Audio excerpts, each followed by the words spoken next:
Hello, everybody, and welcome back to the Garden of Sports. I'm your host, Jake Gardner, alongside my brother, Zach. What's up, everybody? And today, we're pretty excited. Opening day finally happened on Wednesday for a couple teams. A lot of teams were on Thursday, and it was just like a treasure to see this. All the fans turning out heavily at all the stadiums. Bunch of pregame, celebrations. Bunch of stuff back in the mix here. It just felt like something we haven't seen, obviously, in a while. The last couple of baseball seasons have been, I don't know, it was really weird when it was no people, obviously, and they had like the cardboard cutouts. Remember that? Yeah, that was fun. That was the first year of COVID, and then last year, eventually, they were like limited seating. Yep, but and now we're back to full ballparks. Yeah, full ballparks, and it looked amazing. And anyway, we still wanted to do an episode. It's 5 days into the extended week 1 matchup, but I felt like we didn't want to wait a whole 14 days. So agreed. Yeah, to do an episode, and plus this is a key time to grab some early season players that you might not have been expecting. Like, we have 5 guys here that are basically must grabs at this point. Hell yeah. At least 2 of them for me, like the top 2, you got to grab them if they're available. So without further ado, we'll jump into it. Let's jump in. And real quick, I wanted to go over the scuffle though between the Cubs and Brewers. Yeah, I was talking to our baseball expert Jason on the side, because he said this has been like 3 straight years of the Brewers intentionally hitting their players. So they hit them twice yesterday, and then the Cubs retaliated by intentionally hitting Andrew McCutchen. Intentionally, and then the dugouts cleared. I mean, what do you think about this, Zach? I mean, I just think I don't know. I think it's funny. Last year they intentionally hit the Cubs catcher in the head. Yeah, that's not good, but I mean, it just is what it is. It's part of baseball. I mean, hitting people. Yeah, that is part of the game. That happens all the time. Well, when it's by accident. Yeah, I don't know if it's always by accident, though. I think it is a thing in baseball where people intentionally hit people. People are petty as hell, man.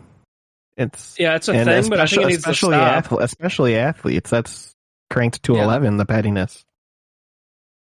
Yeah, it just shouldn't be going on, though. And, Contreras, it's a key piece for the Cubs, and they'll probably use him as a trade piece coming up, so they can't be injuring him, man. I mean, it's like screwing over an organization, like the players are the assets. So yeah, that too, but also just players, just even more general player safety. Just you don't want anybody getting hurt unnecessarily. Even with the value and of the sport, just them is it's just not cool to see people just getting hurt unnecessarily in general. For sure.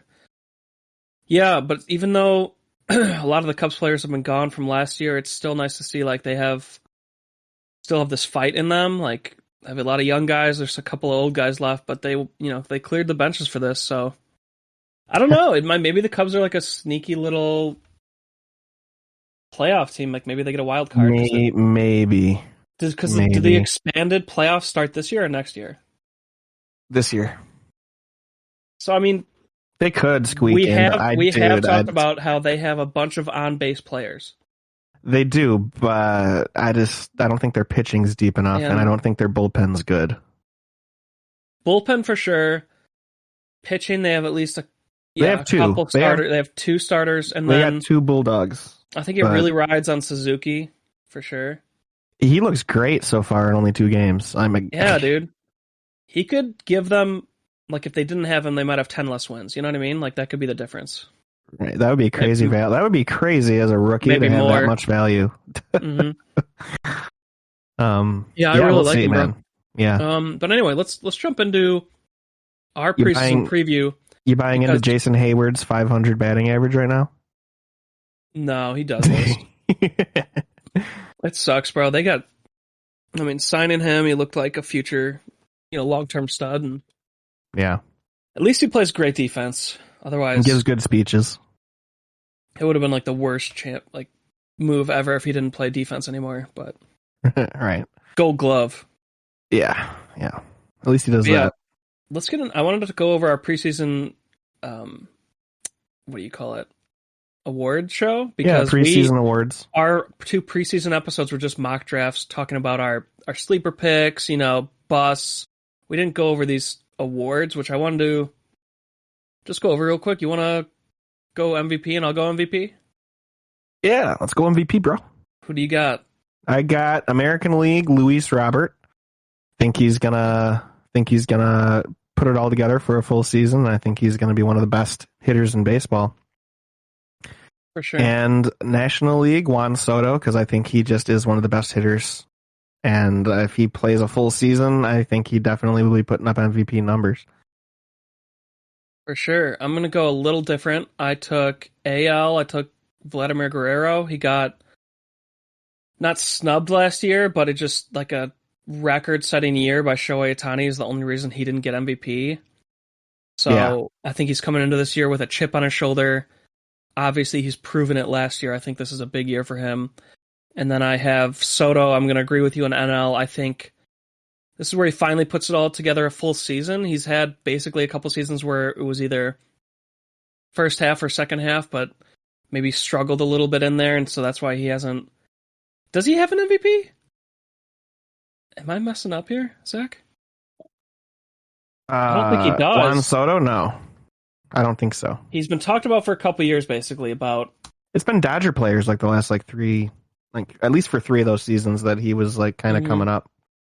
It was Cody Bellinger one year and Max Muncy one year. Oh, yeah. Even though I'm looking it up right now, even though Juan Soto finished, or he started the year last year really, really bad. Like it was just really struggle. He was like one of our.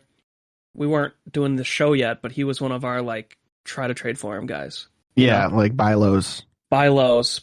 Yeah. And then he still ended up finishing second in the MVP race.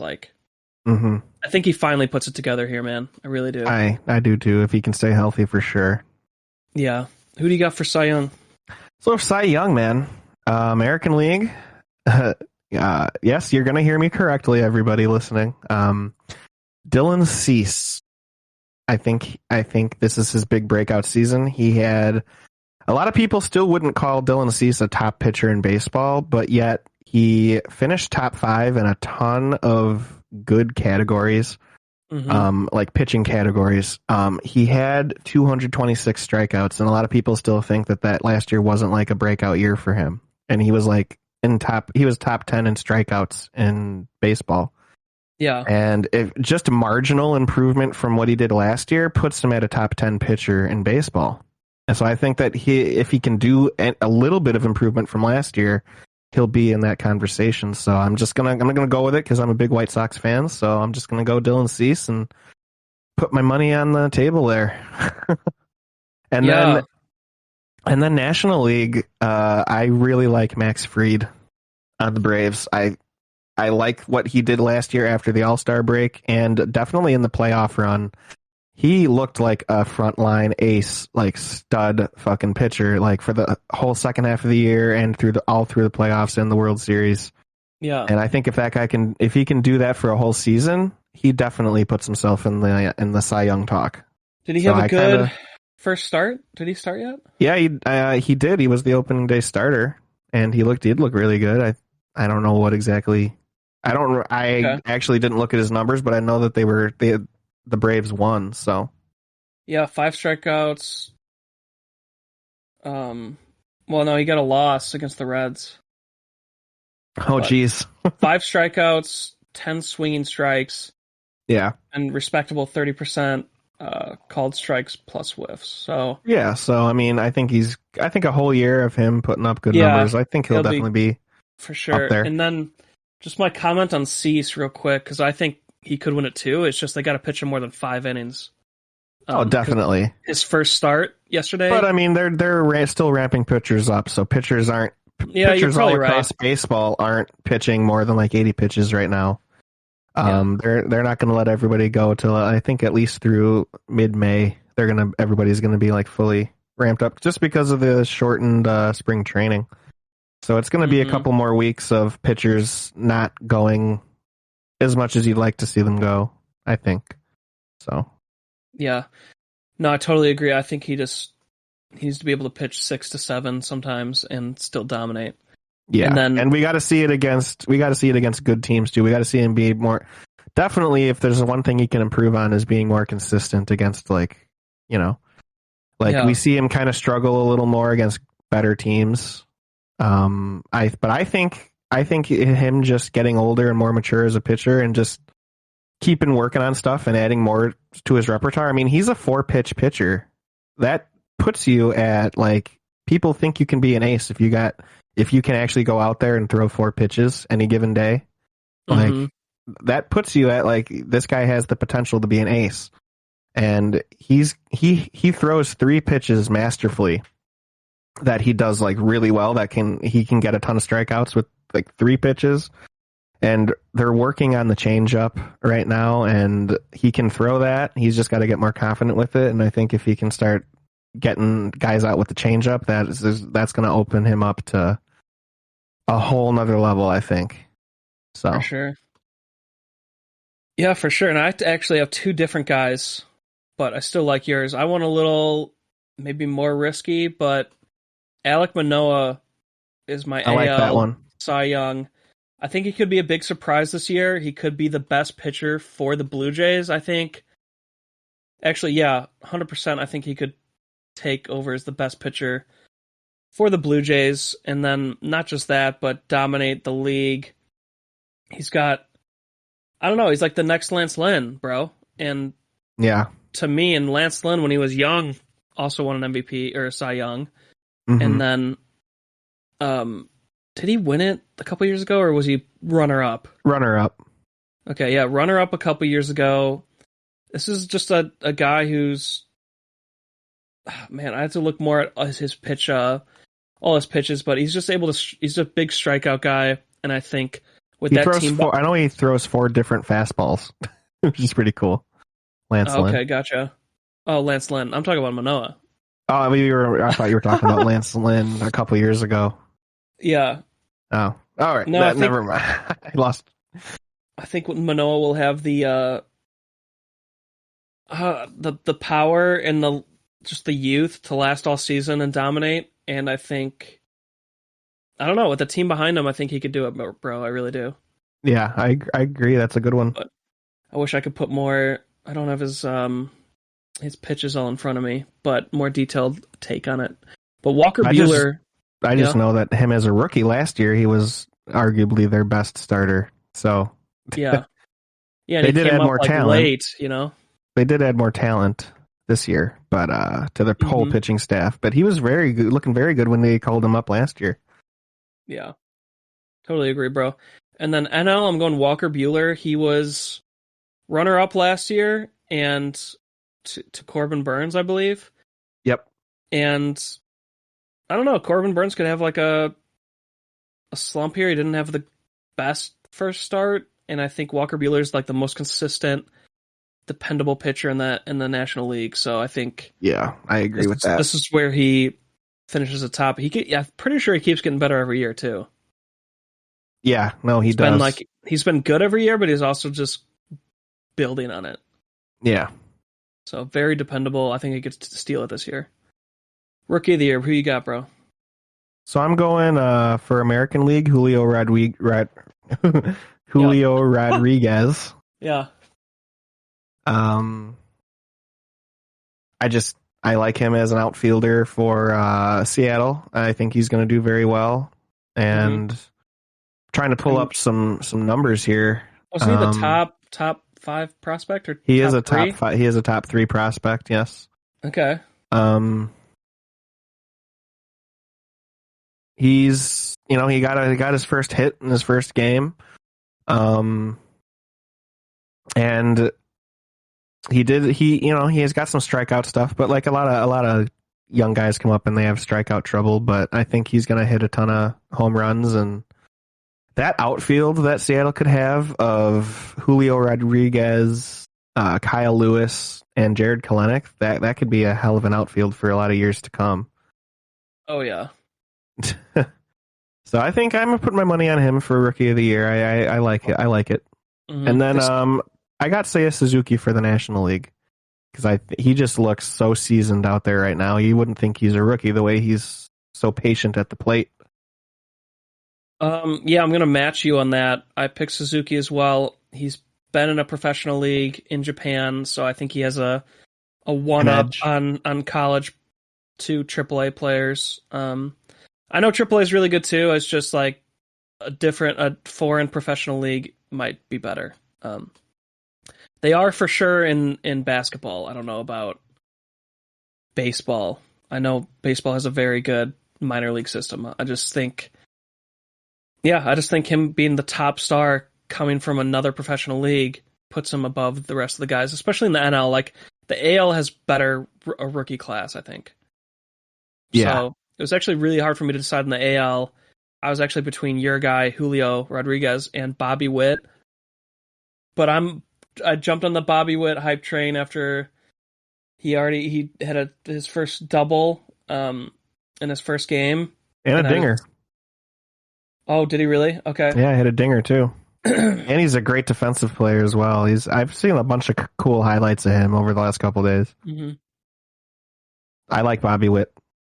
Yeah, just the potential to have a 20 homer, 20 steal season, already guaranteed a starting spot all year because it's a bad team. I think Yeah. it's wide open for him. I mean, Rodriguez, it's the same thing. It's in that sense that it's a worse team, but that the Seattle Mariners made a lot more moves, so they're more stacked now. Yeah. But it's going to be close. I think these are the top two, so I could see it going either way. Yeah. Who do you have for your ALNL and your overall champions, bro? So, American League, I got the Blue Jays making it to the World Series. In the National League, I got the Braves making it back. And Wow. Overall, I got the Blue Jays winning the World Series. Wow. Okay, we're a little bit different. I saw a lot of experts picked the Blue Jays, actually, so I was very close to picking them, but I just couldn't do it because they're a young, up-and-coming team, and so are the White Sox, and I had to go with my White Sox. I think both of them are going to make the playoffs. Both of them have just as much of a chance to go far in the playoffs.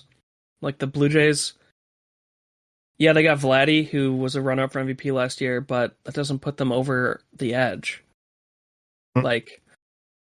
And we have the veterans too. I don't know. We're both just young teams that are not proven in the playoffs yet. Why can't it go our way? Why are experts not picking us? I have a feeling that that's going to be the American League championship is going to be the White Sox Blue Jays. So okay, well then we need Giolito to stop pulling his abdomen. You know, right? Such a weird injury. It is. But yeah, I gotta go White Sox. But yeah, and you picked overall Blue Jays. NL, I picked the Dodgers to win it.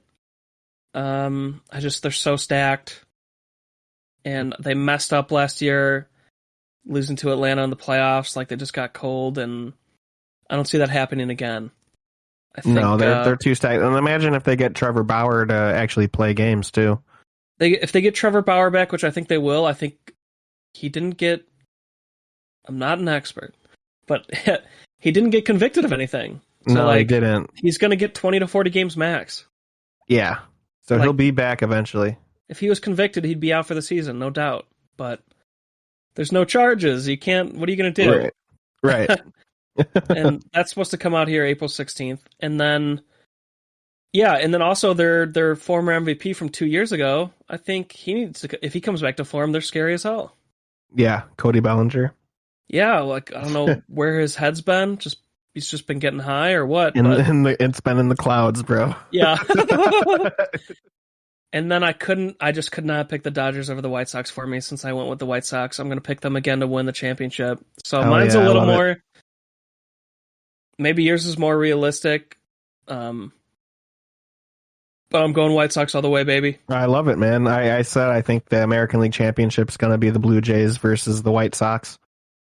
And I don't know, man. That's gonna be a hell of a playoff matchup if that should happen. For sure.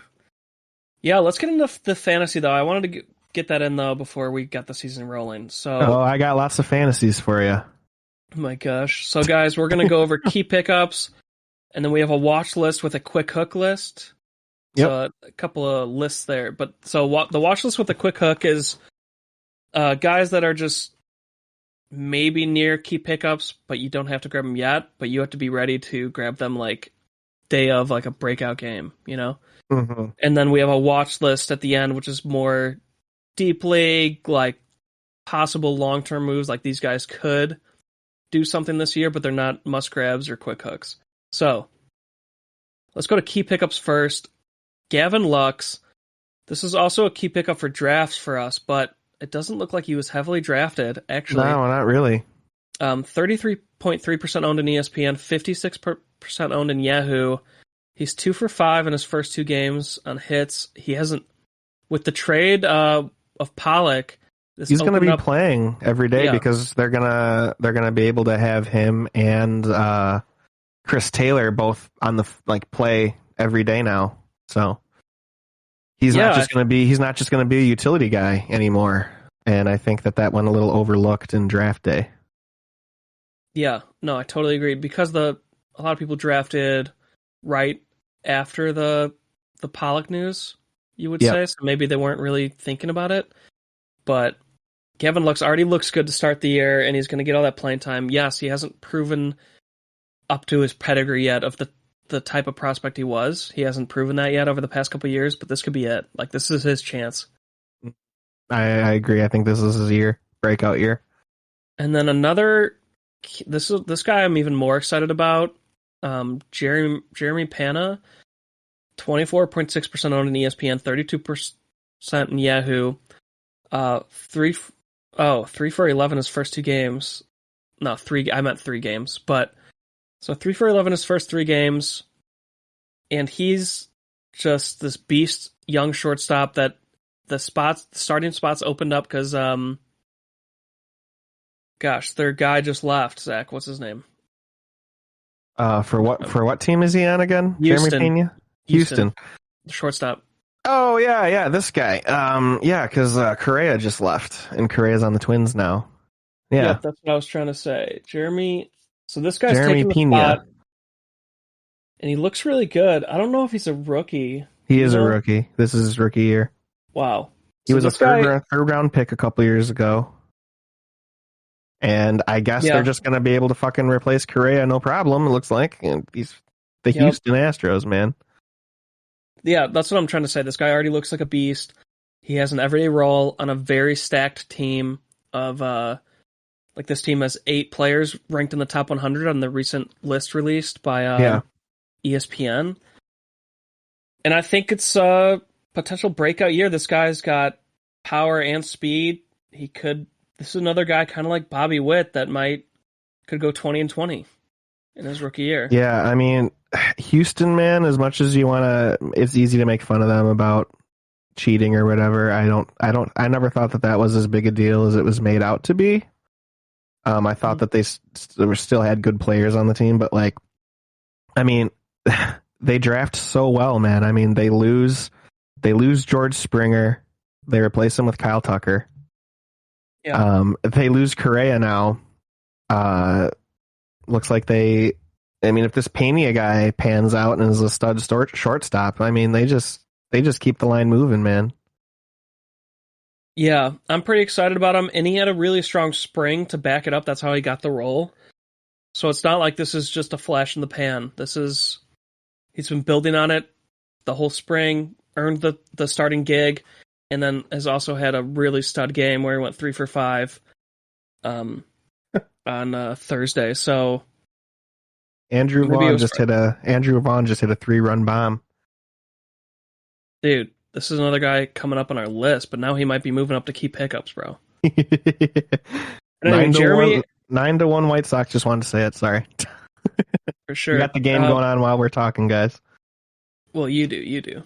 Tyler McGill. Zach, do you want to talk about this guy? Yeah, Tyler McGill. 23.4% owned in ESPN, 47% owned in Yahoo. He had a great spring, and he was expected to be like a bullpen guy, I think, this year. They weren't going to bring him into the rotation yet, but he had such a good spring that he actually ended up getting one of their rotation spots. And he's a young, kind of, decently thought of prospect. Nothing crazy, but he's a young pitcher that, sometimes they come up and they get going and they start hot, and these guys can have good careers. But anyways, he made the opening day roster. He's going to be in their rotation, and he had his first start. He actually had the opening day start because of injuries to DeGrom and Scherzer. DeGrom's going to miss a ton of time, and Scherzer just got pushed back a start with a little injury. So Tyler fucking McGill gets the opening day start for the Mets, and he goes 5 innings, 3 hits, 6 strikeouts, and looking like maybe a little sleeper pick here, a little sleeper pitcher. Yeah, so you got to take the chance, man, right? Yeah, I mean, definitely worth taking the chance. I actually drafted him just because Yahoo actually had a good little. I knew nothing about this guy, and it was like round 24 of our draft or whatever. Mm-hmm. And I'm looking for anything. Like, there's shit that I'm looking at, like, for your last picks. I'm like, these are usually guys that get dropped right away anyway. So I'm just looking for something with upside. And they had a nice little write up about how he's a young pitcher, looks like he's going to make the opening day roster, had a good spring. And I was like, I'll take a chance on a young pitcher on the Mets, because I like the Mets team for this year too. So I was just like, fine, I'll draft him. So I drafted him, but we're in a very deep competitive league too. So I think it was a stud draft pick, bro. That's why you have a podcast. I was just looking for upside, and I was like, you know what? It's the last round of a 24 round draft. I'm just gonna take this young 23-year-old pitcher and see if something happens, and I'll just drop him if he sucks. I wasn't worried about it. But it's a potential. It's a key pickup because it's a potential breakout year and it's a good defense behind him. Yeah, that's all the stuff that I was looking at. I was like, oh, I like the Mets defense. If this guy can pitch 5-6 innings, maybe, and I wasn't expecting 6 strikeouts, so that was nice. For sure. So yeah, I mean, we'll see if he can keep it going. Why not pick him up? He's the young guys give you that fucking upside potential. You don't know how good they can be. So yeah, man. And I see you put Josh Lowe on here. So tell me about him. Yeah, so I really like the idea of picking up Josh Lowe because they traded away Austin Meadows. Josh Lowe is going to play every day now, and he's their top prospect in Tampa. He's a 5-tool player. He can literally do it all. He's a great defensive outfielder. He's great running the bases. He is a great hitter. He can walk. He doesn't strike out a ton. There's a lot to like there with a young guy, and he's going to be getting a ton of time. I have him up there with Julio Rodriguez as young hitters to look at to pick up right now. For sure. Yeah. And Spencer Torkelson, all the rookies this year I think are going to be good. There's a ton of good rookies. Seiya Suzuki, Josh Lowe is another one of those guys that should be talked about and possibly being into that rookie of the year category. He wasn't before they traded Austin Meadows. This wasn't not a lot of people were expecting Josh Lowe to make much of an impact this season. Yeah. But once they traded Austin Meadows, it was like, okay, it's go time for Josh Lowe then this year.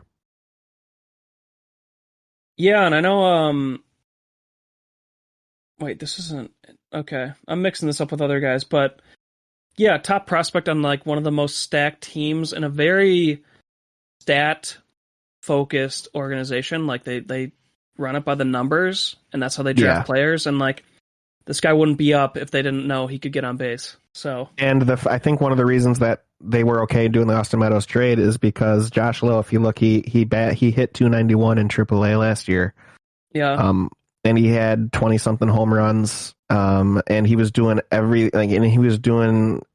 don't know if he won a Gold Glove in AAA, but he was one of the top defenders, and so they already know that this guy can do it all. So I think it was very easy, and he didn't have a very high strikeout percentage, so I think it was very easy for them to be like, oh, okay, what are we going to get for they got something for Meadows, they got a decent return, and then they were able to bring up their top prospects. So I mean, they were totally fine with it. I think they knew what they had down in the AAA. They weren't going to be paying Meadows, so yeah. more invested in like higher profile guys for sure. Yep. Yeah, dude, I like it. I like it a lot. This is a move I actually wasn't looking at compared to some of the other ones, but definitely have me looking at it more now. Mm-hmm. And then another guy who hasn't even started, another top prospect, but we have to talk about him because if you wait for his first start, he might not be available. Yeah, I mean, don't be brash about it, guys. Yeah, Matt Brash, 11.5% owned in ESPN, 38% owned in Yahoo. Hasn't had a start yet, like we said, but top prospect pitcher for Seattle. And yeah, Seattle used to be the team you're like, oh yeah, it's Seattle. But this year they have a lot more players called up or signed. It looks like a good team this year. It does look like they look like a very sneaky team. So he does have something to back him up. He's not just going to get L's all the time. And he's I don't know where he was ranked among all pitching prospects, but I believe he was up toward the top, if not the number one pitching prospect. Yeah. So this is definitely one of those areas, like if you don't have pitching, maybe you're stronger at hitting. This is a guy to go for. And definitely go for it. I mean, just look at his AAA numbers last year and just look at the spring training he had this year, striking out guys left and right and striking out good hitters too. And you can't always go just based off spring, but like he was consistently good in spring. It's not like he had one good start and then he had a couple mass starts. He had a great start every time he started. So that is usually something where it's like, okay, maybe this can carry over then. So, I mean, why the hell not? He's 23 years old. He's going to have a electric arm, it sounds like. So this is the type of guy you take a chance on, a young guy with tons of upside like that, like as you pick up just as a streaming option. Why the hell not? Because it could turn into a whole year-long hold, and you didn't, it was a very easy move to make. Exactly. Yeah, I actually because that's the exact situation I'm in, is I have very strong hitting, and my pitching is kind of weaker. It's just how the draft went for me. And I used a waiver to get this guy just in case, like this could help me recover my pitching. So yeah, something you could do if you're stacked at pitching. I mean, maybe not. You go for the other guys we're talking about, the hitters, but yeah, first week and a half is definitely where there's the breakout pitchers, man, that nobody expected. So. And just me personally, in the first week, I am more apt to make a move for a young rookie or just really young pitcher or hitter versus going for like some 35-year-old guy that has a great like first couple games. I'm not as likely to make that move for that veteran player in the beginning of the year. I get more excited about the young guys because I'm like, oh, this could be, I worry about injuries and stuff and all kinds of things. And I'm just like, oh, I'll take a chance on a young guy. That's just how I personally think about things. So. Agreed, bro. Agreed. And, we still want to go over this position, because it is required. And it's still always like the last, like this is only for catchers. This isn't ranked above, other positions. You know what I mean? Like, yeah, this is if you have a shit catcher and you want someone that has some home run upside. Yep, Mitch Garver for the Texas Rangers. Also another much improved team. 2 for 4 in his first game with a homer. 37% owned in ESPN, 83% Yahoo. So, yeah, you might not get him in your Yahoo leagues, but ESPN is very open. And sometimes catcher, you might know the top 5, but then after that, it could be anybody, and this could be a guy that breaks the top 10 for sure. I definitely think he could. Just 2019, he hit 30 home runs. So yeah, and this is something we always talk about. Like even if across all fantasy sports, even if it's like the least important position, you still want to be going for a top 10 at that position. Yeah. Anything that can give you an edge. Like I see people that just don't care. They just throw a catcher in there and whatever. Like they're like, oh, if he's ranked 12, I don't care. I'm not going to make a move. Like you got to be making moves to give yourself an edge to win the championship. Yeah, I mean, we mentioned this in every sport. We mentioned this in football, talking about kickers and defenses. And we're going to mention it in baseball, talking about catchers. If you're not trying to make a move for like a top to upgrade every position, you're just hurting yourself. I mean, why wouldn't you try and be better even in a position that you might not think is important? Getting a little bit more points out of it, if you can move from like a 14th ranked catcher up to like an 8th ranked catcher, that difference in points could help get you to the championship round or help win a championship. Just getting 5 extra points in a week out of your catcher. I mean, you know. Yeah, enough said for sure. Because yeah, you should get it, but I don't know. We talk to people all the time who they're like, that position doesn't matter. Like, and that's the narrative put out there by big baseball. I mean, I don't. Yeah, fake news. Oh my gosh, that's hilarious. But yeah, let's go to watch list quick hook. I see you have a couple guys at the top of this list. I'll let you hit the first 3, and I'll go over the last 3. Yeah, Robbie Grossman. I just like this guy as definitely as a streaming option. I might not pick Robbie Grossman up as a hold, but if they're playing like Washington on a Sunday or something, and you have a free outfield spot, you could pick him up. He's a very safe kind of streaming option because he's a good on base guy and he doesn't strike out a lot, and he gets you some defensive points too if you count defensive points in your league. I know that not every league does, but it's just kind of he's a very safe option. I feel like he's not gonna blow you away with his stats, but he's not gonna get you negative points on like a Sunday. He'll get you like 3 or 4 points on average. And that's you can. Well, he's also a power guy. He is a power guy, but he's more. I just like him more as a streaming because he's a guy that doesn't strike out. So I like that. And but yeah, he can get you some power too. He can have good months where he puts up. He can have a month where he puts up 10 homers. So yeah, and it's a much improved team this year, so he could definitely get more total bases. Yeah. So there's a little bit to like. He could be like a hold. He could be good enough for that, but I like him. I just like him. He can have a quick hook if he's struggling a little bit, but I just kind of like him as like a safe option. Agreed, man. And then also Nick Madrigal, on the Cubs now. He's a really good hitter. This is a guy that can hit you 320 on a season, but he's not going to hit for power. He might finish a whole year with only like 2 home runs. But he barely strikes out. That he's got one of the best strikeout percentages in the whole league, and he's still a very young guy, and he hasn't even really put together a full season yet. I think if he stays healthy for a full season, he can be like the batting average leader, and I think that he can score a shit ton of runs because he gets on base. So I really like Nick Madrigal, for especially in leagues that really penalize you for strikeouts. Yeah, man, I think this next guy just bumped himself to the top of the quick hook list. He might even be a key pickup list now because he was doing good in his first 2 games, but the game going on right now for the White Sox, he just hit a homer. Andrew Vaughn. Yes. Was 2 for 6 in his first 2 games, so already doing well.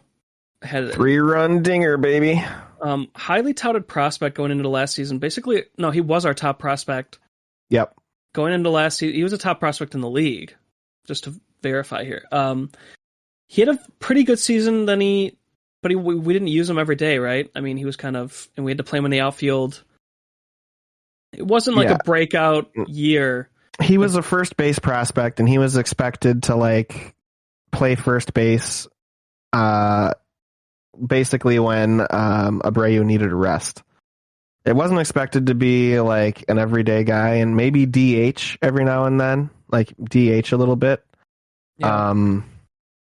But then, we had an injury to Eloy Jimenez, and then all of a sudden our first base prospect is playing left field. And now, so it's just kind of funny how it went, and he ended up being an everyday player last year, and Had a decent rookie year. I'd say that he struggled a little bit, but Yeah. he wasn't awful though. He still hit, a few home runs and look, you could definitely see how like this guy could be a stud in the future. Yeah, totally agreed. And I think this could be the breakout year. This is 3 games in against Detroit, so let's not go too crazy. But really good first series here, and he's only 14% owned in ESPN, 39% in Yahoo. Yep. And he's going to be playing DH. I mean, definitely less outfield. I don't know, man. I think he's going to bring the power. It looks like he's bringing the power this year, which is what He's was bringing the power was what was expected last year. bringing the heat. My God. So, yeah, what do you say? Move him up to key pickups at the bottom of the list? Yeah, I'd say move him up to key pickups. I think you should be going and getting Andrew Vaughn right now. I think he's going to be studly this year, honestly. Yeah, just don't drop anyone too important. Just somebody who just was at the end of your draft that might not have upside at all. He's just kind of mediocre. I think Andrew Vaughn's an easy replacement. Mm-hmm. And then Huskar Winoa for the Atlanta Braves, 49% owned in Yahoo. I see you don't have him on the ESPN percent. It's probably lower. That was probably in the 20s. Yeah, ESPN's usually lower. Like I don't know about everyone in those leagues, or if everybody's just leaving ESPN or something, or it just has more leagues, so it takes more time to increase a percentage. But if you remember, though, Huskar Ynoa is the guy last year was having a breakout season for the first half, and then he punched a wall and broke his hand. Yep. Didn't play the rest of the season. He came back late, but it was bad. He wasn't good. Yeah. Potential full season breakout guy as long as he doesn't punch walls. Must be drinking Monster or something. Right. But yeah, this is could be like, I don't know, a key pickup, man. I mean, and also he was on the cusp of being, you could play him at hitter as well because he was hitting home runs. Around that same time, so it was like a mini little Ohtani, like Ohtani from Wish, and he was looking good. So in ESPN, they put players like that where you could play him as a hitter and a pitcher, so it's like a steal in ESPN, really. If Atlanta chooses to have him hit again, and then the pitching alone is why he's only 18% owned in ESPN. But the pitching upside alone for a stacked team, I think, it's kind of another one of those situations. Are the 3 guys above him, maybe not even Kyle Wright. You could put him right next to Kyle Wright, actually. So the 2 guys on the waiver ads, or the ads, and then these 2 Atlanta Brave pitchers are just right behind that, Let's see how he does. Winoa plays today, so like you got to have a quick hook. That's why he's on this list. If he has a strong game this afternoon, you got to grab him. Yeah. I mean, that's like a no question. Don't miss the upside guy who already had a little stretch where he proved it last year. This isn't just a random who's not done anything before. Just can't be punching walls. So, yep. Yeah, put him on your watch list. Quick hook, guys. And then let's go to the watch list. This is more deep league, 12 team and beyond, I think, where these guys could be still value. Yeah. But yeah, I was talking with Jason, our baseball expert, who couldn't make it this week. But Paul DeYoung, he had a changed swing in the offseason, and it already looks like that's showing up this year so far. So that's why he's on my watch list everywhere. I didn't draft him or anything. Like, I wasn't in... Maybe if I was in a 14-team league, I would have drafted him for the upside, but this is a team that's projected to win their division. Like, he's got a lineup around him. He's got a changed swing, which a lot of experts are pretty high on. They think that could help him fix his game. And, he's only 2 or 3 years removed from like a breakout year. So, yeah, 7% owned in Yahoo, 4% in ESPN. Let's see here. 2 for 8 to start the season in this first series. 3.5 points leagues average in fantasy. So just keep an eye on him. Add him to your watch list, especially if you're weak at shortstop, and you don't get the if you don't get the Houston Astros rookie at shortstop. I think This is another great watch list guy. And Agree. Yasui Kikuchi, this is actually one of my late draft pitchers. And I ended up dropping him just because I had to use some waivers to get some more upside guys. This isn't necessarily an upside guy, but he's on Toronto this year. Last year on Seattle, the team was pretty bad. But Kikuchi actually made the All-Star game because he had a really good first half, and then he fell off in the second half. But any high strikeout pitcher that now is on a good team, I'm pretty excited about. And I think he could have a potential repeat of last year's first half, where he actually was an all-star. Yeah, I agree. I like him a lot. And the only reason he's not up, he doesn't have, I don't think, the upside of the guys above him. That's why he's down here on just the watch list alone. But it's still a guy who I think has a nice floor, put it that way. Corey Kluber, he's pitching as we record this episode, his first game, but he's on Tampa Bay, who everyone knows could have a chance to win each year. Actually, okay, this is against Baltimore, so take this with a grain of salt. But so far, 4.2 innings pitched, 3 hits, 4 walks, 5 Ks, 1.5 whip, 12 fantasy points so far today. So wow, that's not too bad. It's just the only thing everybody knows about Corey Kluber is injuries, so that's why he's on the watch list only. We know he could go down any time, so don't drop any decent prospect for Corey Kluber, who could be gone. But if he could stay healthy, man, he's a steal. 23% owned in ESPN, 50% in Yahoo. What do you think? I like it. Pretty sure he's already owned in our competitive league. Yeah, he is. All these guys are kind of owned in these leagues. Okay, well, maybe not this guy. Maybe not this guy. I wanted to put him on here. Brad Keller. So he was a top prospect pitcher for Kansas City 3 years ago. And then he's basically been up and he has a good month, he has a bad month, That's how he's been going. Yeah. I think the young team slowly improving, and he had a good first start here against Cleveland. 20 fantasy points, 6 innings pitched, 2 hits, 5 strikeouts. Just a watch list guy with, he was supposed to be a top tier prospect a couple years ago. I think, see if he can maybe he could be a late bloomer. We see late bloomer pitchers all the time, like Lucas Giolito, or Carlos Rodon. So just add him to your watch list. He's very low owned. He's only 2% owned in Yahoo, so he's probably only 1% in ESPN. But yeah, just someone to keep in mind, man, because he had a good first start, and we've seen him have some nice runs before. And then one last guy for me to talk about. Zach, if you have anybody else after him, just let me know. Eric Hosmer, man. First baseman for the Padres. He had a very mediocre year last year, but if you've been playing fantasy baseball for at least a couple years, you know that this is a serviceable first baseman.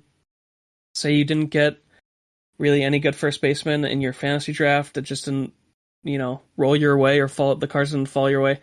Yeah. I like him, man. I mean, he could definitely do better than last year. Last year was his first, I think, down year where he wasn't even that rosterable. He was basically a drop, but so far this year he is 6 for 12. So hitting 500 in the first series here against Arizona. So yeah, it's Arizona, but let's see if he keeps it going. I mean, he's got competition for his starting job now for first base. So he's got to prove himself, and it's also a stacked team. So let's see what happens. Yeah. Watch list, bro. Watch list, and then I got another guy for your watch list, and maybe a guy that you should add too. Okay. One more guy to talk about here, Jeff McNeil. He is eligible for second base and outfield on the New York Mets. Had a kind of a down year the last year and a half or so. He's been dealing with injuries and stuff, but he's normally a very high average guy with some home run upside. And I think that he can have a nice bounce back year this year. So I'd be maybe scooping this guy up. He's got a 462 average so far right now. He's got a home run. He's getting on base. He's just doing everything that you think that he can do. and I Okay. think that he's a nice guy you could probably get right now, and he could do really well for you. Awesome. And I actually forgot about one guy. Okay.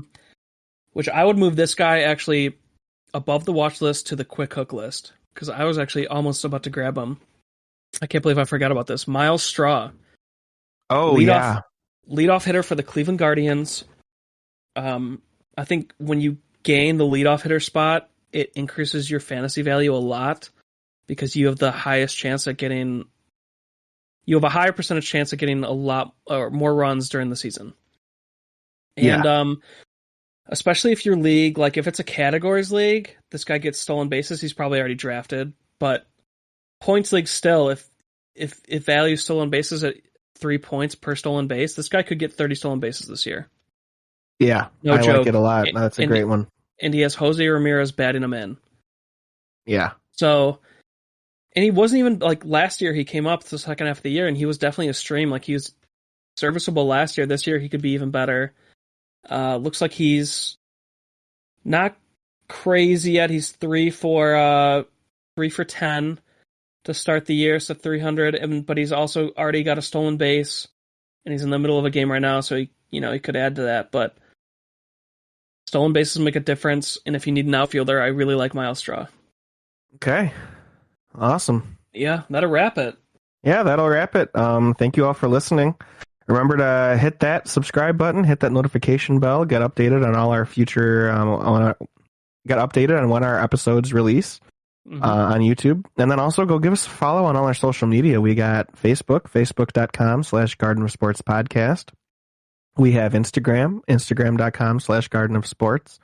And we have Twitter, twitter.com/GOSPod2021. Go give us a follow. And just thank you all so much for listening. And we'll catch you back next year for another episode. Next year? What am I saying? We'll catch you back. We'll catch you back here next week for a brand new episode of baseball. Let's go. Yeah, I'm excited, man. We'll see you guys next week. Yeah.